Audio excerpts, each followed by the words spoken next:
further ado, this panel is called Do You Have What It Takes? What We Look For When Funding Web3 Businesses. We have Dan Yang as our moderator from the Algorand Foundation. We've got Alessia Baumgartner from DWF Labs. We've got Richard Skeet from HiveMind Capital, AJ Milne from Optio Capital, and Vineet Butki from Decipher Capital. And Dan will take it away, and we'll see you at happy hour. And thank you again for coming. Thank you so much for having us today. Super excited to be here on the stage. We got a super nice lineup of very experienced and very important VCs that came over all over the world. Just a quick introduction. Daniel, I'm the head of DWF Ventures, based in Singapore. Without further ado, I want to just spend a couple minutes here for each guest to introduce himself. What is your fund? What is your mandate? What do you do? And what are you looking at the moment in the space? Alessia, starting with you. Hi, guys. Nice to see everyone. Thank you so much, Algorand, for inviting DWF to join this event. Super excited to be here, meeting the Algorand ecosystem in person. My name is Alessia Baumgartner. I'm head of ecosystems at DWF Labs, which means I take care of all of our portfolio companies, including Algorand. DWF Labs is a market maker and investment firm. We are a multi-stage investment firm, so we invest in different times. So it could be pre-seed, seed rounds, pre-TGE, and then of course, after the company has been listed, we can also do OTC rounds. That's pretty much it. I'm based in Dubai, but I'm really excited to be here. Thanks again. Thank you, Alessia. Richard. Good afternoon, everyone. Richard Skeet. I'm one of the managing partners over at HiveMind Capital. We're here to help bridge institutional capital to the digital asset space. We're pretty busy, spread across the globe now. It's a growing team, mostly in the US. There's 5 of us in the UK. We have one partner out in Hong Kong. It's always good to be on the ground and local. We have funds that range from the venture side, private side, through to a dedicated token trading vehicle, through to the digital culture fund, aiming at blue chip art through the medium of NFTs. We've written checks on the private side from 100K to 40 million and everything in between. Yeah, thanks for having us, Daniel. AJ. Thank you, Daniel, and pleasure to be here for Decipher. So I'm AJ Milne, CEO of Optio Capital. So we're an Australian-based venture fund focusing in on early stage to growth stage projects, really from about $50,000 to $500,000 in terms of capital allocation. Our first fund, Meld Ventures, actually invested into some of the early projects that have been up on stage here today within the Algorand ecosystem. So we've been from 0 to 1 with Algorand, Dan, as you know, but love working with founders. We are founders at heart. We've run our own projects, so we know what it takes to go through the cycle. Awesome, thank you. And Vineet. Hi, everyone. I'm Vineet from Decipher Capital. We are a $100 million fund based out of Dubai. In fact, Wu Blockchain named us the most active VC in the last quarter. We have done close to 120 investments in the last 18 months. When everyone was saying it's a bear market, we were trying to find great founders. We've been invested in projects like Sui, Sei, Berachain, Particle Network, name the ones. Actually, last 6 or 7 projects on Binance are ours. Looking to do, post this one, we still are deploying the last $20 million remaining. And hopefully we'll build up the next big fund out of Dubai soon, which you will come to know. And happy to be here, happy to meet founders here. That was what I was trying to do in the whole afternoon. And thank you for inviting me. Awesome. Thank you so much, Vineet. So I want this conversation today to be interactive. Feel free to interrupt. I want to have a conversation. But more importantly, I know that there are a lot of founders and teams on the stage here. We're going to try to give you as much as alpha as possible on how to get funded, right? How to speak to these VCs.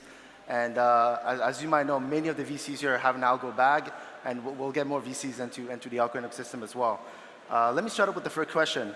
Obviously, over the last 2 years, we've seen a big change in the landscape in crypto, right? There's been several narratives, restaking, AI, new layer 2s, a lot of new protocols.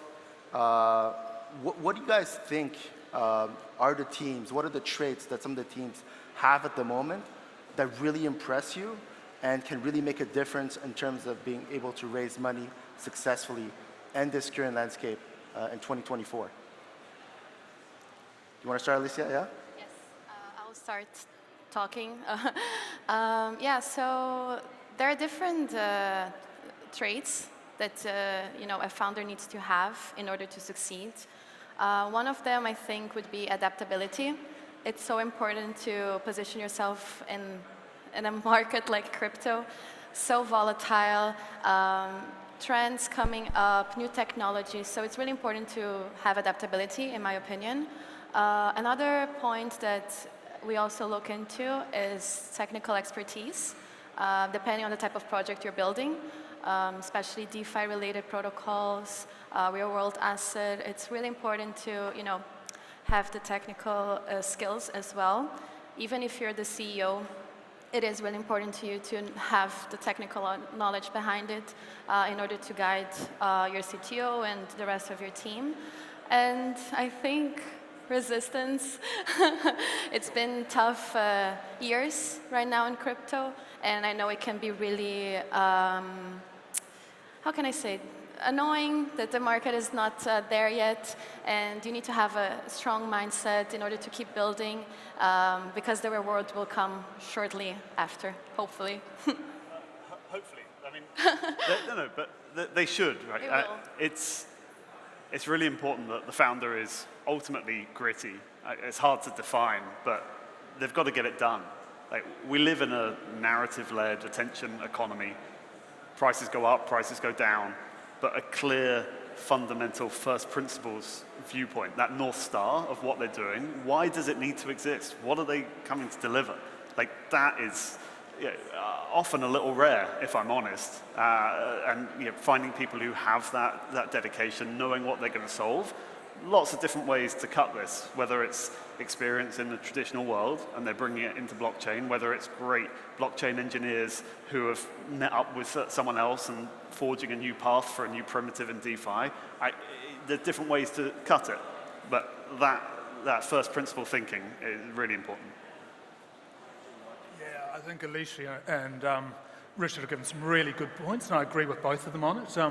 Yeah, adaptability, and to your question, the market has fundamentally changed a lot in the last 12, 24 months. So for founders to be able to understand that and adapt through that and think about the product and where that sits, and so that product expertise, so being able to drill down and articulate, this is the problem we're solving, this is the solution, and understand that at a nuanced detail. So from a capital allocation point of view, we can sit there and go, okay, they're thinking about the market, they're thinking about the changes, they're thinking about how they're going to interact with their customers. Those are really key components. And then the last piece is that resilience. So you've got adaptability, but there is resilience in terms of there are going to be pushbacks. It's not always up and to the right, so you've got to go through the market cycles. So how do they cope under pressure? What are they going to be like when they're in front of new investors, in front of partners, whether it's global partners, when they're in different geographical locations, whether it's in the Middle East, Australasia, here in Europe. So I think those three things, adaptability, reliability, and product expertise. So Daniel, normally when I go to conferences, the first question is the other way around. They're like, which segments? What should we be investing in?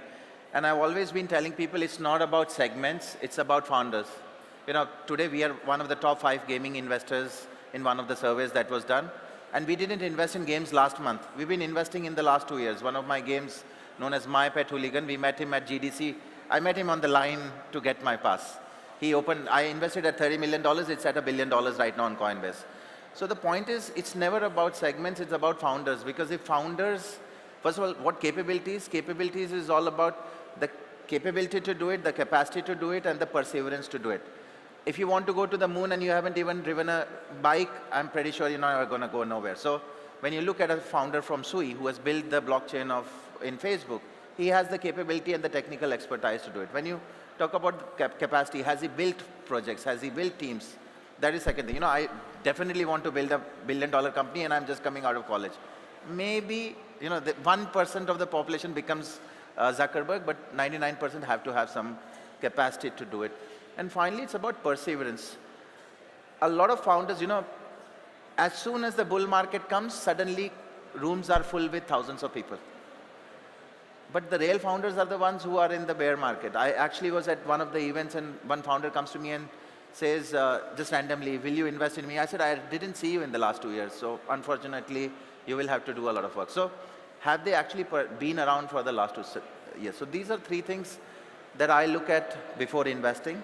And then there are other parameters about what they are building, how much have they raised, what have they raised, what is their vision. But technically, founder capabilities, and definitely not a single founder. I don't want him to die on a road crash and kill my startup.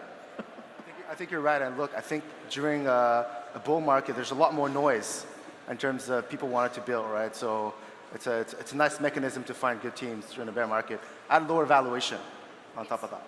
So I have this funny comment that whenever I enter a conference room, I can tell you the Bitcoin price. Right. Wow. That's a talent. That's a skill. Yeah. Next question is, I also realized that there's a lot of teams and Algorand looking to build.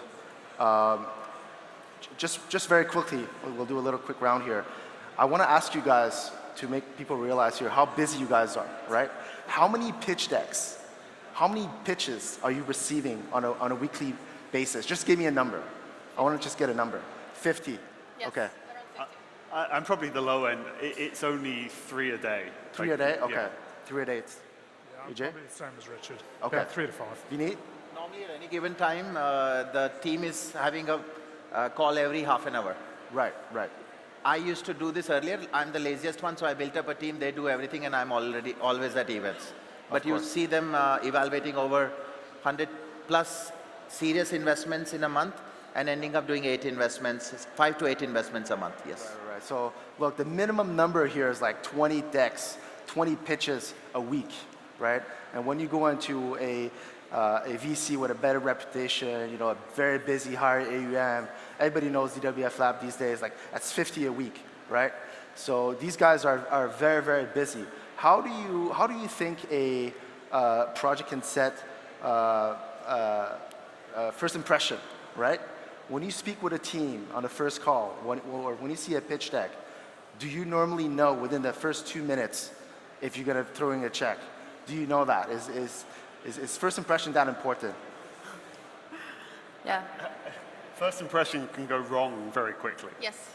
I don't know if first impression will solve it. I mean, a plea to all of you out there. If it's a cold email to me, find someone who's 1 or 2 degrees of freedom away from us and get half an intro in. Like, it's a friendly space. No one has sharp elbows to keep people out.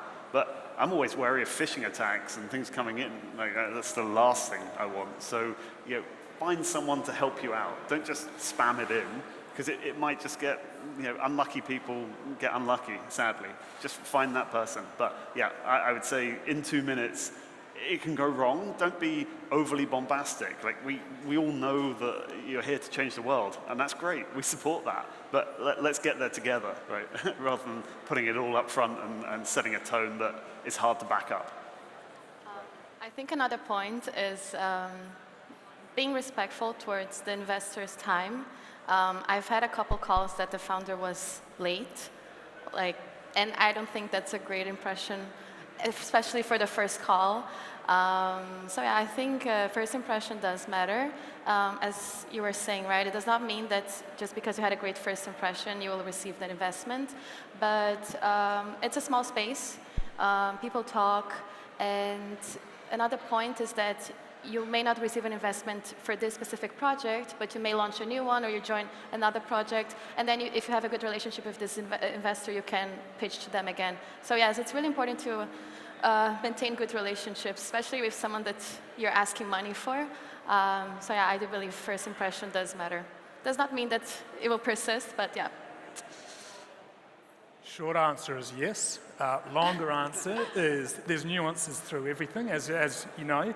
I think there's a qualification process that goes on when you're seeing the deck, or a lot of it tends to be recommendations amongst other VCs. So there is a level of due diligence that's been done before that first meeting in a lot of cases. But if they know their product and they're able to articulate it, and you are going to pick that up very, very quickly, that does tend to lead the conversation further. But also, it shouldn't always be a pitch. It should be a conversation and get to know each other and understand what the drivers are behind the scene. Because a lot of the time, we have product experts, or we are product experts, so we understand the problem they're trying to solve, but the ability to articulate that, but also, again, I come back to one of my earlier comments, what are they going to be like in front of partners? What are they going to be like out talking to customers? So yes, it's important, but it's not everything. It's more about, I think Alessia said it, if they're rude, obnoxious, if they don't respect time, if they don't respect other people, probably a lot of red flags. I think first impressions are very critical, but it's the process after that's important. I remember, in fact, Christine invited me here, and I invested in a project that she used to work with before. It was Skill Protocol from Germany. I went on a call and I see this founder who was like really techie. And my team was like, sir, we don't understand what he's doing. I'm like, no, but this guy looks like really someone who is talking about stuff. And Kilt really did well in the past, and it's continuing to build. Because yes, when you see them, you get excited that they're doing good. But then, those follow-ups. And what also you have to understand is that when you meet me here and you're trying to pitch me a startup in 5 minutes, please understand 30 other people have done that. It doesn't end up that way. You really need to focus on getting a follow-up meeting or a coffee chat or something, and just not talk about your project, just talk about something else so that I remember who you are. Otherwise, it will just go off my mind and you will be just a number. That was the point about having conversations, just being able to talk and build the connections, because that's a longer term play. So. This conference is a fantastic opportunity for all of you guys to connect, have a conversation, have a face-to-face with all the VCs here. So, I mean, now you know what they look like. I would strongly recommend you approach them, at least have a conversation. In my example, I was talking to a couple of VCs, Dragonfly being one of them. He was telling me, hey, look, we don't even look at decks if it's not via a warm intro.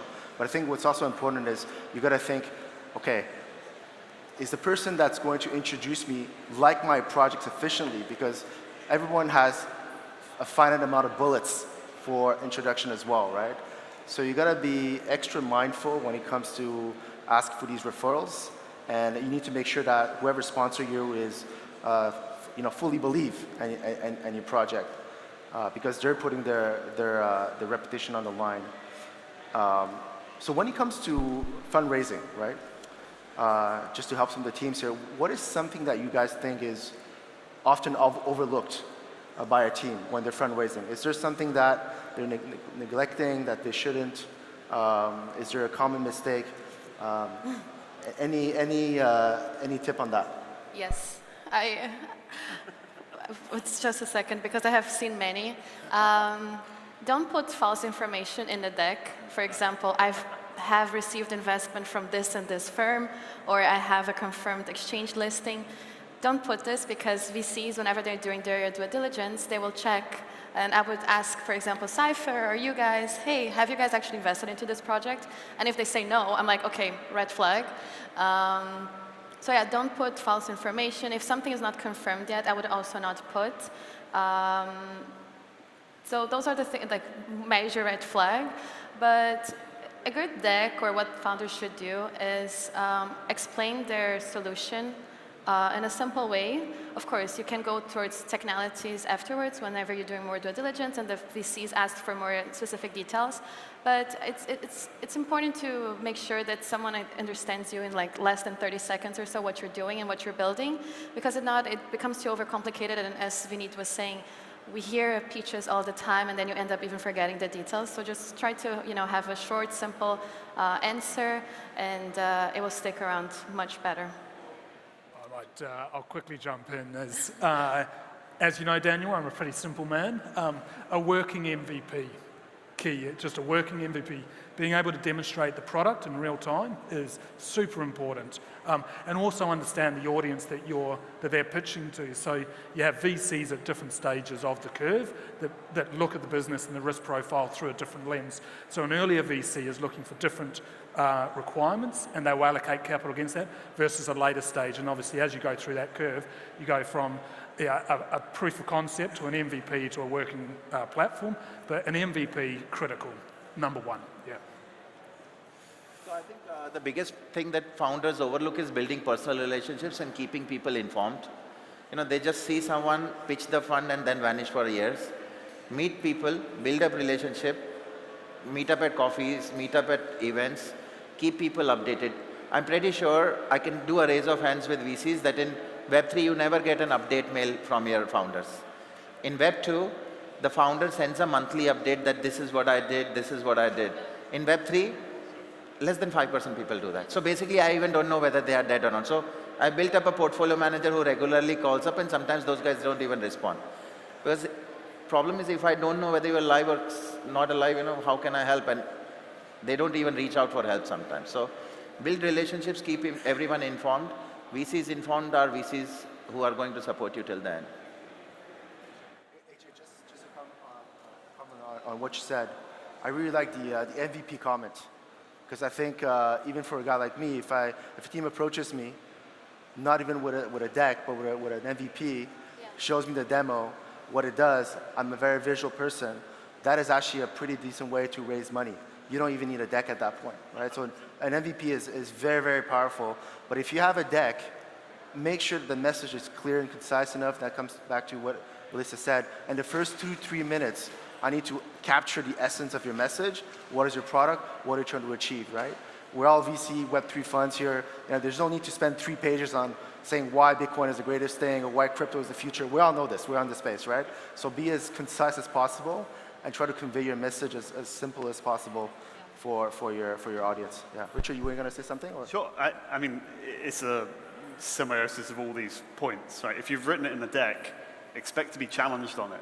And respectful of time, like, unfortunately, it will go from 30,000 feet up to the very small detail very, very quickly. That's why MVPs matter. That's what we're all trying to sift through, drinking from a fire hose. It's tough. But be ready for that. If you've got a valuation number in mind, have a reason. The number of people who wilt entirely when you say, but why? And well, I think I heard someone raising at that. Like, it's not good enough. You got to have backup to what you put. And then the final mistake that I see a lot, personally, is where like build a founding team around you who can help support you. Like if you're a real technical person, like find someone who can help you with the marketing side of things. Like, it is an attention economy. If you've got great ideas and you're an awesome front person, but you don't have the technical know-how as well down, get a CTO on board and like make sure you can cover that and talk beforehand. The number of meetings that have fallen apart because they clearly are on different pages about key aspects. That's for us, that's like a hard stop. If the team aren't together on things, there's no way they're going to get through the pain of delivering go-to-market. Yeah, look, I think there's another point where we know how hard it is to come and pitch. We know how hard it is to run businesses, and a lot of VCs have done the 0 to 1. We've had our own businesses on the other side of the table and say, we understand that we're dealing with human beings and we're dealing with ideas, but we're also just equal, we're human beings, we're normal people. So to have that conversation is so important, but we understand how hard it is. And to raise capital for a founder who does that, full respect. If they manage to do that and they do it on cycle, full respect, absolutely. So everyone says it's hard to raise capital in, which is true. I was a Web2 founder for 15 years. Definitely tough to raise capital. But in Web3, it's comparatively easier. Yeah. I'm not joking. It's seriously, like, I always wonder that why the hell didn't I do a Web3 startup? For me to raise $2 million, it took 2 years. Interestingly, a few days back, founder who has done a 600 million market cap company comes and says, oh, you're not doing anything on summer holiday, I'm planning to do something on memes. Right. 2 days back, started raising, sitting at $1.5 million by today. Yesterday night, 1.5, like that's how fast it happens. Beta Chain did the same thing, $70 million in less than 3 days. So, right? Versus Web2. Yeah. Yeah. Like it's not easy, and it shouldn't be easy because we're dealing with real businesses. So those comments, I sit there and go, well, that's not good for the entrepreneurs because they're getting a sense that we can go raise money using it's just an idea rather than having a proper business that solves real-world use cases that actually have revenue lines and can interact with the traditional markets, which is super important. Yeah. But in this specific case, it was a founder who has already done a project worth $600 million and launched through a product, Singularity ecosystem, for example. So it's easier because they have the capability and capacity. I want to try to showcase some of the personality of each VCs, right? We all have our little quirks, what is something, maybe like a red flag or a pet peeve? One factor thing that you meet with a team and suddenly you say, look, they did this, I'm not investing in them, it's game over. Like, do you have a particular pet peeve when it comes to speaking with a team? Or maybe you don't, right? But do you have one when it comes to interacting with team and investing in them? I think I've mentioned a couple of them prior. Of course, being respectful. Not being late on a meeting is for sure one of my pet peeves. I don't know, maybe it's because I'm Swiss, but respect of time is really important for me. Another point is the founder not knowing how to, reply to basic questions. For example, what's your competitive edge? You need to have those things in your mind already, like this is my product. So I think those are kind of the pet peeves I see. And again, not having correct information in the deck, putting out just shilling names, no, it does not help. It does not help at all. Actually, it's a red flag for many VCs. I mean, it's as simple as you only get to sell your integrity once. As soon as you've broken that, whether it's weird information or something gone wrong, or the peer group, like we all share deal flow because we all want to help people. If we see a deal and we really like it, but it doesn't really suit where our capital is being allocated right now, we know others, right? We can pass it over. Like, no, this fits over here. Make a call, get you a really good intro. So, even if it feels like maybe this isn't a fit, do your best because you never know where it leads. 100%. Not knowing your market, not knowing your product, not knowing your market, not knowing your customers. And those are really simple and fundamental requirements for any business, whether it's a startup, whether it's a large institution. And the inability to articulate on each of those key points is a red flag, absolute red flag. So, yeah. I think what Alessia mentioned is, that's giving wrong information is completely off. Some of these founders say, fake it till you make it. No. Don't do that. It doesn't, last cycle, there was this time when Gamify was really big. And suddenly I would get these founders sending me videos of their games. And my first question was, can I see the login? Oh, the login is on that. I'm ready to wait. Say, show it to me. Basically, they were just making those demo videos in Gurgaon. So this was all about faking it up. Then sending this news that this guy has invested. If you know this guy, definitely I also know this guy. Yeah. And I will check with him. And the most funniest one I have ever heard is, I have the perfect coin to make you a millionaire. You make yourself a millionaire first and then make me a millionaire, bro. So don't do stuff like that. Don't pull stunts like that. Talk about your product, talk about your experience, and be nice. People will invest. I'll give you mine. Mine is when I'm giving feedback. And as you guys know, to even reply to a VC, it's 100% negative, to reply to a project, I'm sorry, it's 100% negative EV, right? You're getting nothing back on this, right? So for me to formally reply, some feedback, and sometimes just the reply is very poisonous, like, oh yeah, we wasted your time with you, or they don't like to listen to the feedback. So you need to appreciate that everybody's time is very precious. And when I'm giving my feedback, I'm actually spending some of my time, my resource, opportunity costs, and there's usually nothing good that's coming out of this, right? And the second thing I would say is, as a tip, if a VC says no to you, I think a good way to keep in touch with these guys is keep them updated. Ask them to be on your distribution list on your product development, right? A first no doesn't mean that it's going to be a second no in 3 months when you'll have a better product, more user revenues, right?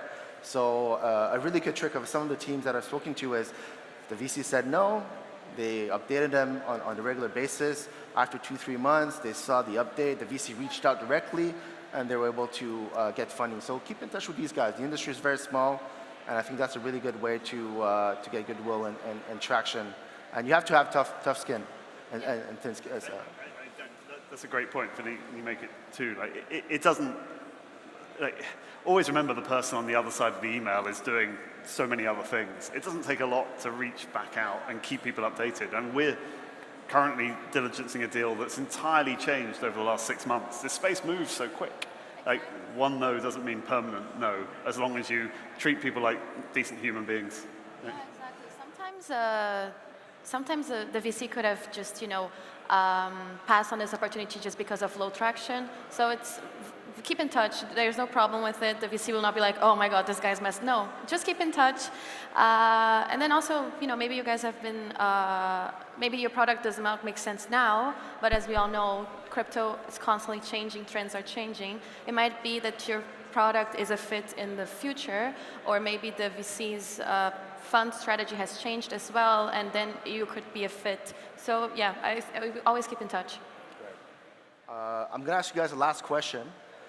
We have another 10 minutes. I want to talk about the subject of moonlight lighting, right? I'm sure there's a lot of projects, a lot of teams, a lot of founders having a full-time job. They try to make it. They try to build a project on the side. How do you guys feel about that? Are you okay with a small indie developers moonlighting at first? What is your approach on that? And yeah, what is your take on someone who's kind of doing that on the side? Look, we do ask sometimes, like, are you full-time in this project or you're part-time? But in my opinion, if you're a hard worker, it doesn't matter, because I know many people that only have one job and they don't do their job properly anyway. I think at the end of the day, we understand as VCs that you need to fundraise, you're bootstrapping, and it's okay to have your normal job on the side. That it's not a red flag. It's not something that you will ditch the product just because of that. For me, it's just showing that you're hardworking is enough. But yeah, it does not mean that just because someone has 2 jobs at the same time that they will not receive an investment, because it doesn't matter. It's about the personality of the founder, how hardworking he is or she, and yeah, the other traits that we talked before, adaptability, etc. So yeah. So I've been a founder for 15 years. I'm probably the super extreme of it. I believe a founder should focus on his startup, then only a miracle can only happen that. I got my parents to sell 2 of their houses to fund my startups. I said I'm very extreme. And I would focus on it because, to build a team, first of all, takes a lot of energy. To build a business model, to build a company, to be at different places, takes a lot of energy. If you're going to do something else and have the safety net of having a salary coming every month, I don't think you can do a miracle. They always say miracles happen outside your comfort zone. So personally for me, I am of the opinion that you should have a team that is working full-time on the project. Maybe some developer who is doing 2 times because your saving cost is okay. But the core team should focus on it. And if you're here part-time only after you fundraise, that means you're not convinced that the idea can raise money. Bootstrapping part that he means. Of course, the founder and the core team afterwards, when the project starts growing, etc., has fundraised, they will need to focus more on that. But for me, whenever I tell founders how to raise capital, I say that first, if you have to really raise your capital, go and scam your mom and dad. Then scam your family. At least then you have $200,000 right there, because if you cannot convince your mom and dad, your wife, your brother, your someone to give you money, how will you convince a VC? And that money should see to it that you, do a full-time job over there. My thought. I'm completely extreme. I understand your point as well. No, it's fine. It's fine. I mean, different visions. It's probably plausible. Just depends on where you're going to take it. Like if you're doing it part-time and then you get a real MVP so that you find there's real traction and go to market, then you quit and ask for the money, totally. Or you're raising at a de minimis valuation because really what you need is a stipend, a grant to get going. But that's why the foundations exist and things like that to fill that hole. But yeah, if you don't believe in the core dream enough you've got to have some skin in the game. Like if you want someone to fund your vision, but you're not willing to put at least pain equity down, then it's harder to believe in it, I think. Yeah, I think I'd be pushing founders who want to maybe do a side hustle as well towards the accelerators. Go test your product, and within Algorand, there's a couple of great accelerators. Go talk to the accelerators, go through the 12-week program, understand your product, are you going to commit to it? And the accelerators are fantastic at weeding out what is a good project, what isn't, and then they can come through to the capital allocators, and at that point, you're committing 100%, otherwise there's no deal, absolutely. Look, we have a couple minutes left. No more questions from my side, but I want to give the stage back to some of our teams here and VCs just to shield their own fund. So what is the best way to reach out to you? Are you raising? Are you deploying? Please, a couple minutes for each of you guys. Okay, so if you want to reach out to DWF Labs, we're really open. Our social media is, quite easy to message us. We also have a forms on our website in case you want to submit your project. Our BD and Ventures team are constantly looking at those projects, but feel free to just reach out to me as well. I'm here, and that's my main goal for this event, is to meet as many founders as I can. So please, if you see me with the DWF shirt, just reach out. We exchange numbers, and then you just send to me everything later, and then we can have a chat. In terms of fundraising, no, we've never fundraised before, and we don't have plans as for now. And yes, we've been actively deploying for the last years. So yeah, feel free to reach out. As mentioned before, we invest in different stages. So it could be pre-seed, it could be seed round, pre-TG, or if you're already listed and you guys are looking for an investor that also does later stage, feel free to reach out. We are chain agnostic, but if you're on Algorand, even better. But we're also vertical agnostic. So if you're building a game or something related to infrastructure, feel free to reach out. We are, as Minit said, investing into all spaces.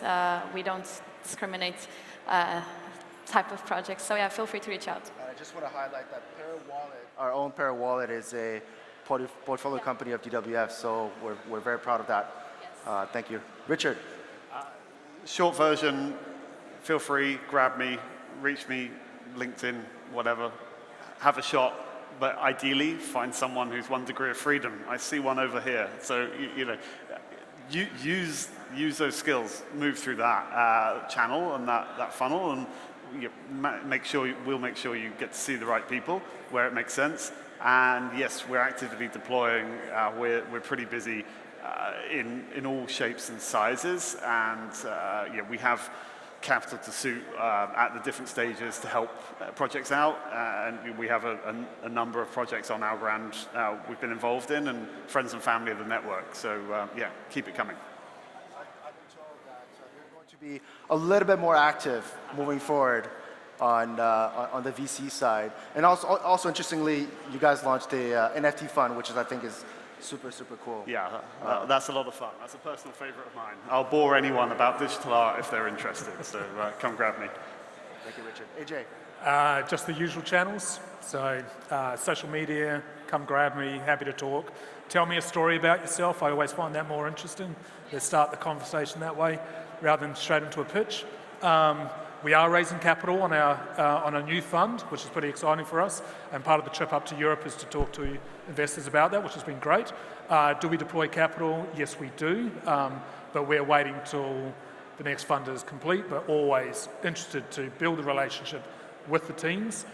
We like to go through rounds, so we'll do secondary rounds with founders. So it's a long-term relationship. If you're not doing well, reach out to AJ. He's going to take care of you on your fund. There you go. You need. I've been deploying for the last 2 years. That's where the 120 startups were invested in. Have 20 million remaining. That should cover this cycle for sure, because there's a lot of rollback capital that will come as well. Are we doing a fund after this? I've been told that we are doing a new $250 to $500 million fund, and there's 180 million or so of commitments in there already. But that's next cycle. That's nothing to do with this cycle. Happy to meet anyone. As soon as I get down, I'm available. Meet me, get my Telegram. I never reply on Telegram, so the objective is to get the group made with the team. Once my team comes in, 2 weeks, you have an investment or you don't have an investment. because that's the back-end team has to do something. But getting our connects and meeting us, I'm at most of the events around as well. Happy to meet up, but once a personal connect is made, maybe there's a faster way to turn around, but getting a connect and getting a group made with us is the best way to get a deal. Thank you, Vinay. Last thing I want to say is we purposely made this conference a lot more communal. We've got some good feedback from VCs, so please reach out to us or any of these guys. It's not a 20,000 people conference, right? We're happy to speak with everyone. Probably no queue as well, which is a big plus. But look, thank you very much for everyone to attending this panel with me, and hopefully it was useful for you as a founder or as a team building on Algorand. Thank you so much.